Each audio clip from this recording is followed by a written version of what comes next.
Yamagata জাপানের উত্তর পূর্ব অঞ্চলে অবস্থিত একটি শান্ত ও সুন্দর প্রিফেকচার। এখানে আধুনিক শহরের কোলাহল কম, আর প্রকৃতি ও ঐতিহ্য খুব কাছ থেকে অনুভব করা যায়।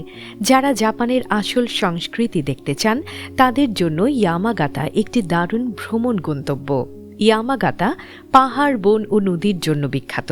এখানে শীতকালে প্রচুর তুষারপাত হয়, তাই স্কি ও শীতকালীন খেলাধুলার জন্য এই অঞ্চল জনপ্রিয়। আবার গ্রীষ্মকালে সবুজ পাহাড় আর পরিষ্কার বাতাস পর্যটকদের আকর্ষণ করে। ইয়ামাগাতার অন্যতম ঐতিহাসিক স্থান হল ইয়ামাদেরা মন্দির। এটি হাজার বছরের পুরনো একটি বৌদ্ধ মন্দির। পাহাড়ের গায়ে ধাপে ধাপে তৈরি এই মন্দিরে উঠতে গেলে মানুষ প্রকৃতির নীরবতা ও আধ্যাত্মিক শান্তি অনুভব করে। জাপানের অনেক কবি ও ভ্রমণকারী এই জায়গা থেকে অনুপ্রেরণা পেয়েছেন। আরেকটি গুরুত্বপূর্ণ স্থান হল জাও অনসেন। এটি প্রাচীনকাল থেকে পরিচিত একটি উষ্ণ পানির ঝর্ণা। এখানে মানুষ শরীরের ক্লান্তি দূর করতে আসে। শীতকালে জাও পাহাড়ে তৈরি হয় বিখ্যাত স্নো মনস্টার, যা পর্যটকদের কাছে খুবই আকর্ষণীয়।